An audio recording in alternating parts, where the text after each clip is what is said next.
사도신경으로 우리의 믿음을 고백하시겠습니다. 전능하사 천지를 만드신 하나님 아버지를 내가 믿사오며 그 외아들 우리 주 예수 그리스도를 믿사오니 이는 성령으로 잉태하사 동정녀 마리아에게 나시고 본디오 빌라도에게 고난을 받으사 십자가에 못 박혀 죽으시고 장사한 지 사흘 만에 죽은 자 가운데서 다시 살아나시며 하늘에 오르사 전능하신 하나님 우편에 앉아 계시다가 저리로서 산자와 죽은 자를 심판하러 오시리라. 성령을 믿사오며 거룩한 공회와 성도가 서로 교통하는 것과 죄를 사하여 주시는 것과 몸이 다시 사는 것과 영원히 사는 것을 믿사옵나이다. 아멘. 찬송가 114장을 부르시겠습니다.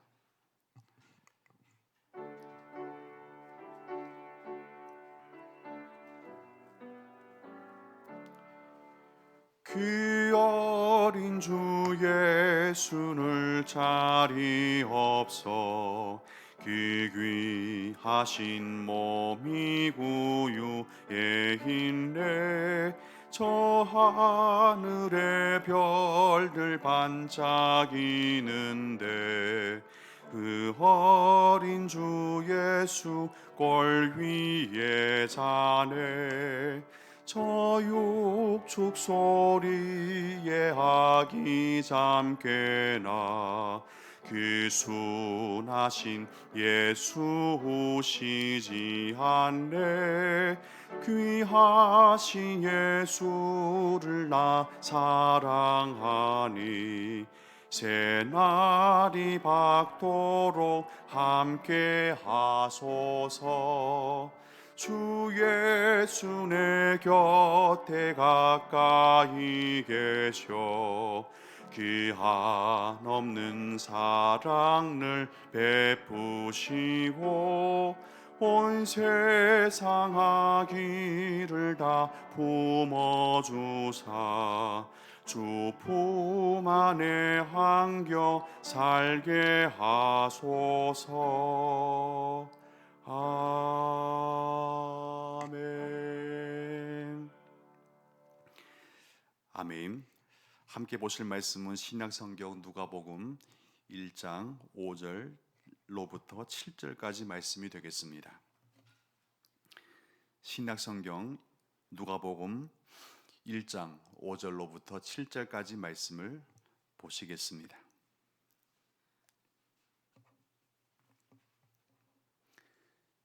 누가복음 1장 5절 7절까지 말씀을 한 목소리로 합독하시겠습니다.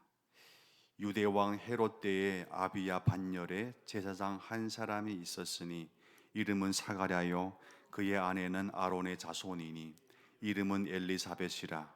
이 두 사람이 하나님 앞에 의인이니 주의 모든 계명과 규례대로 흠이 없이 행하더라. 엘리사벳이 잉태를 못함으로 그들에게 자식이 없고 두 사람의 나이가 많더라. 아멘. 새벽기도 나오실 때 7분의 성도님께서 1,000번째 헌금을 드리셨습니다. 복된 새벽기도 새벽 예배 자리에 오신 모든 분들 주님께서 응답의 기쁨으로 함께 하시길 소망을 드립니다. 지난번에 누가복음 1장 1절 4절까지 말씀을 통하여서 서론적인 누가복음의 기록 목적에 대해서 잠깐 나누었습니다. 잠깐 다시 한번 생각하는 의미에서 4절 말씀을 한번 읽어보겠습니다. 이는 각하가 알고 있는 바를 더 확실하게 하려 함이로다. 누가복음을 기록한 누가에 의하면 이 누가복음에 기록된 목적이 4절에 나오는 각하, 즉 데아빌로라는 각하에 대해서 그가 알고 있는 예수 그리스도의 복음의 지식, 복음의 체험, 경험, 복음의 삶에 대해서 더 확실하게 알게 하려 함이라고 분명히 말씀해 주고 있습니다. 1절부터 3절까지 보게 되면 그 당시 누가가 이 말씀을 기록하기 전에 이미 많은 사람들이 예수 그리스도의 삶과 죽음과 부활과 그분이 우리에게 전해준 복음이 무엇인가에 대해서 많은 기록을 남겼고 이미 상당한 연구가 이루어진 걸로 볼 수 있습니다. 근데 그 연구에 대해서 데아빌로가 접한 복음의 메시지는 상당히 제한적인 것 같습니다. 그래서 누가는 다시 3절에 보니까 그 모든 일을 근원부터 자세히 미루어 살폈다고 했고요. 그렇게 자세히 살펴서 다시 예수 그리스도의 복음에 대해서 누가의 관점으로 기록하였다고 말씀해 주고 있습니다. 이유는 딱 한 가지죠. 바로 복음의 지식과 복음의 삶에 대해서 더 확고하게 하려 함인 것이죠. 여러분, 성탄이 바로 이제 오게 되는데요. 우리의 모든 삶 속에서 예수 그리스도를 주인공으로 모시는 이 성탄을 가장 의미 있게 기념하는 방법은 바로 그분이 이 땅에 오신 의미와 우리에게 허락하신 복음의 은혜를 더 확실하게 기억하고 그 복음의 은혜 안에 푹 빠져들어서 그 은혜를 누리는 성탄을 경험하는 것이 가장 의미 있는 성탄을 보내는 성도의 삶이라고 확신합니다. 여러분, 누가는 이 성탄을 우리에게 선물하기 위해서 또 확실하게 기록해 주기 위해서 자세히 살폈다고 했는데 그 무엇보다 여러분 복음서를 더 자세히 살펴서 우리에게 허락하신 하나님의 은총과 우리의 구원의 의미가 무엇인지를 다시 한번 깊이 묵상하는 오늘 하루가 되었으면 좋겠습니다. 서론에 이어서 또 누가는 세례 요한의 탄생을 우선 먼저 예고하는 그런 이야기를 우리에게 전달해 줍니다. 바로 오늘 본문 5절부터 쭉 내려오는 1장 마무리까지 가게 되는데요. 세례 요한은 예수님의 사촌입니다. 그리고 예수님보다 6개월 먼저 태어나게 되는 것이죠. 세례 요한은 말라기 선지자 이후 기나긴 침묵의 400년이 있었는데요. 그때까지는 하나님의 음성이 전혀 들려지지 않았어요. 그 어떤 말라기 이후의 선지자도 나온 적이 없습니다. 근데 갑자기 400년 지난 이후에 세례 요한이 우리에게 오게 된 거죠. 세례 요한은 구약의 마지막 선지자라고도 할 수도 있습니다. 함께 5절 말씀을 다시 한번 읽어보겠습니다. 유대 왕 헤롯 때에 아비야 반열에 제사장 한 사람이 있었으니 이름은 사가랴요 그의 아내는 아론의 자손이니 이름은 엘리사벳이라. 아멘. 세례 요한이 태어나던 때는 유대 왕 헤롯이 통치하던 때라는 상황 설명을 우선 여러분과 저는 접할 수가 있는 것입니다. 성경에 보면 이 유대 왕 헤롯이라고 표현된 헤롯 왕이 사도행전까지 모두 4명이 나옵니다. 물론 각 헤롯 왕마다 특징이 있고 그들이 유대 통치할 때 업적은 다르겠지만 하나 공통적인 분모가 있다면 이 4명의 헤롯 왕은 다 나쁜 사람이었습니다. 아주 나쁜 사람이었어요. 그리고 폭군 중에 폭군들이었습니다. 왜냐하면 세례요한이 태어나서 세례요한을 죽인 사람이 누굽니까? 바로 헤롯 왕이었어요. 그리고 예수님이 태어난 이후에 동방 박사들이 이야기를 듣고 나중에 동방 박사들이 이제 가만히 헤롯 왕을 만나지 않고 떠나버리게 되지 않습니까? 그때 헤롯 왕이 대노하여서 어떻게 합니까? 속은 줄 알고 베들레헴 지역에 태어난 2살 미만의 남자 아이들 다 죽이라는 명령을 하기까지 합니다. 이 단적인 예가 되겠지만 이것은 헤롯 왕이 어떠한 사람인가에 대해서 여러분과 저에게 충분한 메시지가 된다고 생각합니다. 헤롯 왕이 통치하던 때를 가장 그 당시의 시대 배경으로 우리에게 설명한 이유가 있습니다. 그것은 한마디로 그 시대는 참 어둡다, 너무나 추웠고 암흑했던 시대라는 것을 우리에게 전달해 주고자 하는 목적이 있는 것입니다. 여러분, 로마 통치 시대였습니다. 그 당시는 로마 식민 통치도 참 너무나 힘들었을 것인데 그러나 헤롯 왕마저도 이와 같은 폭군이었다는 것은 설상가상이 아니었겠습니까? 한 치 앞도 내다볼 수 없는 어두운 현실을 두고 하나님을 믿는 백성들은 살아가야 한다는 그 현실에 대해서 여러분과 저에게 하나의 묵상의 제목을 제공해 줍니다. 오늘날 여러분과 제가 처한 현실도 어찌 보면 헤롯 왕 때와는 같지 않겠지만 정도는 차이가 있고 또 방향성은 다르겠지만 어찌 보면 어둡다, 내적으로 외적으로 여러모로 힘들다, 한 치 앞도 내다보이지 않는다, 길이 없다, 이와 같은 모든 이제 질문에 대해서 우리가 경험하는 그 암울함과 여러 가지 갈등들은 비슷한 것 같아요. 여러분, 이와 같은 암흑한 시대 속에서 예수님께서 또 세례 요한은 또 하나님의 그 말씀의 성취 가운데 우리에게 온다고, 우리에게 오시게 된다고 지금 예고하고 있는 것이죠. 어찌 보면 한 치 앞도 내다볼 수 없는 현실 속에서 우리가 바라볼 수 있는 소망은 무엇일까라는 생각을 해보게 됩니다. 근데 곰곰이 생각해 보니까 새벽이 동트기 전에 가장 어둡다고 합니다. 그러나 가장 어두울 때야말로 가장 밝아올 때와 가깝다는 것을 우리에게 예상하도록 하지 않습니까? 성경에는 항상 우리에게 절대적인 절망 속에서 반전의 기쁨을 찾게 하는 행복이 가득합니다. 오늘 본문 봐도 그렇습니다. 누가는 가장 어둡고 암흑했던 시대에도 그 시대를 살아가는 의인이 부족함이 없었다고 말해주고 있습니다. 그 성경이 어디 나오냐면요, 바로 6절 말씀입니다. 함께 6절 말씀을 읽어보겠습니다. 이 두 사람이 하나님 앞에 의인이니 주의 모든 계명과 규례대로 흠이 없이 행하더라고 되어 있습니다. 이 어두운 시대를 살아가는 의인이 바로 엘리사벳과 사가랴였죠. 여기서 의롭다 이들을 표현할 때 이것은 명사가 아니라 형용사의 형태인데요. 의로운 사람이다. 그 사람들이 의롭다는 것보다도 그 사람이 살아가는 삶의 태도가 경건했다는 것을 형용사의 형식으로 표현해주고 있는 것이죠. 또 하반절에 보니까 그들은 흠이 없이 행하였다라고 표현했는데 이것을 좀 더 우리가 이해하기 쉽게 번역하게 된다면 다음과 같이 번역할 수 있습니다. 그것은 이 두 사람은 이 어두운 시대에, 어눌한 시대에 하나님 앞에서 깨어서 살아가는 사람이었다라고 이해해도 무방할 것 같습니다. 우리가 경험하는 오늘날 세대에 사가랴와 엘리사벳의 삶의 경건과 삶의 모습이 전해주는 하나의 도전이 있습니다. 그것은 어두운 게 문제가 아니라 어둠 속에서 깨어있지 못하는 게 더 문제가 된다는 것입니다. 사가랴와 엘리사벳은 똑같은 암울하고 암흑한 시대에 살았지만 그러나 그들은 그 암흑한 시대 속에서도 여전히 하나님 앞에서 깨어있기를 타협하지 않는 사람들이었다는 것을 여러분과 저에게 하나의 배움과 교훈으로 오늘 본문은 전달해 주고 있습니다. 여러분, 어둡다고 불평하지 마시고 그 어두운 상황과 환경일수록 여러분 예수 믿는 사람이니 예수 믿는 사람으로서 그 자리에서 촛불 하나 더 켜주는 귀한 성도가 될 수 있기를, 그런 삶을 또한 오늘 하루 살아낼 수 있기를 주님 이름으로 축원을 드립니다. 우리는 함께 어둠과 동화되어 가는 존재가 아니라 예수님은 저 세상으로 가서 세상의 부패한 자리에서 소금이 되어주고 세상의 어두운 곳에서 한 줄기에 소망이 되어라, 빛이 되어라고 말씀하지 않았습니까?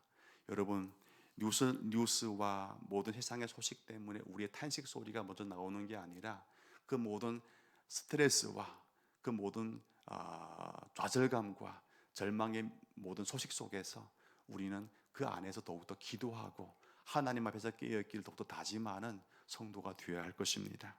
함께 7절 말씀을 읽겠습니다. 엘리사벳이 잉태를 못함으로 그들에게 자식이 없고 두 사람의 나이가 많더라고 되어 있습니다.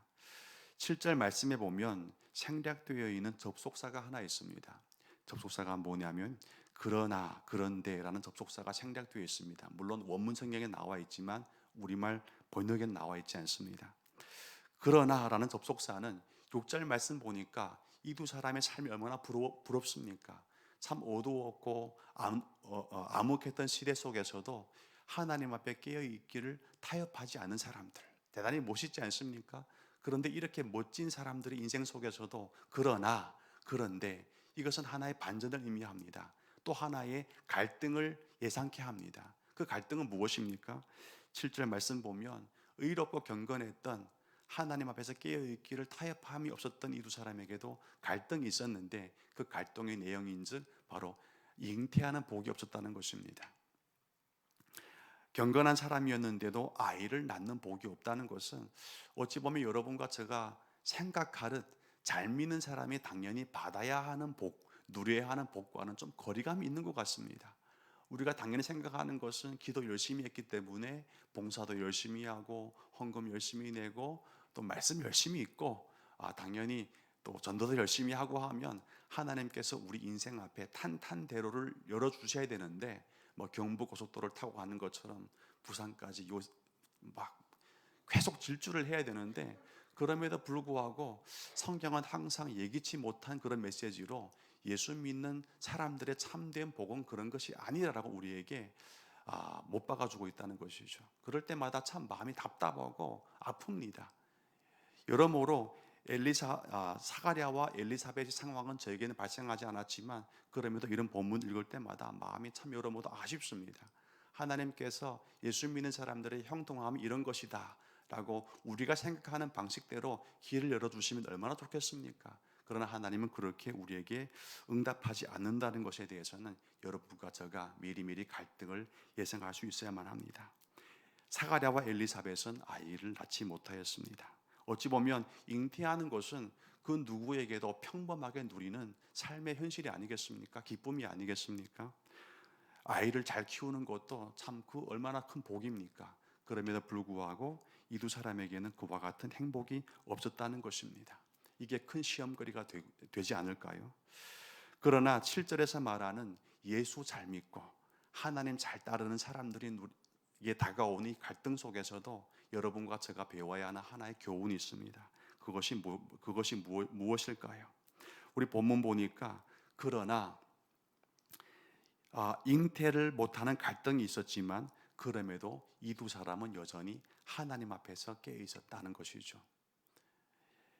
갈등이 존재했지만 갈등이 해결되지 않았지만 그럼에도 이 두 사람은 여전히 그 갈등의 와중에서도 하나님 앞에서 깨어 있기를 타협하지 않았다는 것입니다. 이것이 큰 메시지이고 여러분과 제가 오늘 하루 붙잡아야 되는 기도의 제목이라고 생각합니다. 적용입니다. 여러분, 참된 믿음은 보상받았기 때문에 우리가 하나님 앞에서 헌신하는 것이 아니지 않습니까? 어찌 보면 아버지가 우리에게 좋은 것을 주기 때문에 자식 노릇 열심히 하는 자식이 어디 있습니까? 그런 자식을 우리가 보게 된다면 얼마나 마음이 서운하겠어요. 내가 줬기 때문에 네가 이렇게 열심히 하는구나. 그것은 참 부모와 참 자식의 그런 관계가 아니라고 생각합니다. 우리가 하나님 앞에서 자식 노릇 열심히 하는 이유는 무엇입니까? 그분이 우리 아버지이기 때문에 단순합니다. 아버지이기에 우리가 자식으로 열심히 살아가는 거 아니겠습니까? 그분이 우리에게 뭘 어떻게 해 주어서가 아니라 그분은 우리에게 그런 존재이기 때문에 그 존재로 인하여서 우리도 함께 그와 같은 존재로 따라가는 것이죠. 여러분, 오늘도 여러분 기도의 사람으로 새벽 기도 자리에 나오셨습니다. 참 잘 나오셨습니다. 여러분 축복합니다. 여러분 인생 앞에 우리가 소원하는 모든 기도의 제목 위에 하나님께서 소중한 응답으로 함께한 줄로 믿으시길 바랍니다. 그럼에도 불구하고 많은 경우 우리의 때와 다르게 하나님의 때는요 좀 더 지연되는 경우가 참 많습니다. 많은 경험을 하지 않습니까? 여러분 오늘 하루 드리는 기도 제목 어찌 보면 많으면 한 100가지가 될 것입니다. 그 100가지가 다 나의 때에 나의 계획과 내가 그린 그 모든 로드맵대로 응답되든가요?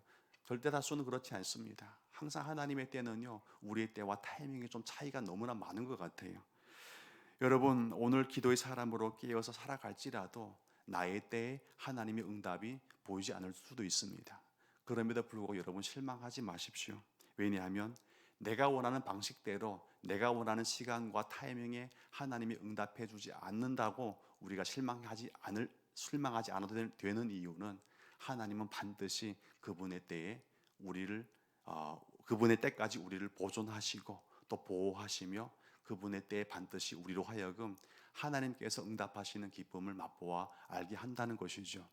지금 당장 이 두 사람에게는 아이가 없었지만 나중에 보면 하나님께서 그분의 방법으로 가장 소중한 선물을 이 가정에 응답하신다는 것을 우리가 확신하게 되는 것입니다. 여러분 오늘 하루 기도의 제목으로 나아갈 때 주님 나의 때는 아닐지라도 주님 때에 응답할 줄로 믿사오니 그때까지 인내하고 기도의 사람으로 항상 이 자리를 지키게 해 주시옵소서 라고 기도하는 이 귀한 새벽 기도가 될 수 있기를 주님 이름으로 축원을 드립니다. 기도드리겠습니다. 아버지 하나님, 복음을 더 확실하게 경험하는 성탄절이 될 수 있도록 은혜를 베풀어 주시옵소서.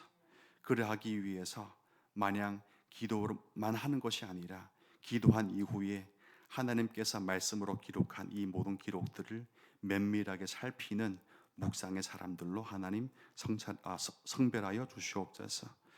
또 어둠 속에서 갈등 속에서도 하나님 앞에서 깨어있는 사람으로 살아가기에 타협 없었던 이 두 사람처럼 의인들처럼 오늘날의 현실의 어둠 속에서도 하나님 앞에서 깨어있기를 타협함 없는 성도의 실력과 믿음의 깊이도 이 기도와 함께 허락하여 주시옵소서. 또한 나의 때에 응답을 앞당겨 달라고 하나님 앞에 기도하기보다도 주님의 때까지 우리가 인내하고 참기를 위해서 하나님 힘을 달라고, 은혜를 달라고 기도하는 성도의 깊이와 인내의 성숙으로 하나님 안내하여 주시옵소서. 주님께 드려진 모든 예물 가운데 주님께서 기쁨으로 응답하여 주시고, 더욱더 드려진 예물과 그 심령 위에 하나님을 향한 기쁨으로 가득 찬 이 새벽으로 성별하여 주시옵소서. 모든 영광 주님께 돌리고 예수님 이름으로 기도드립니다. 아멘. 하늘에 계신 우리 아버지여,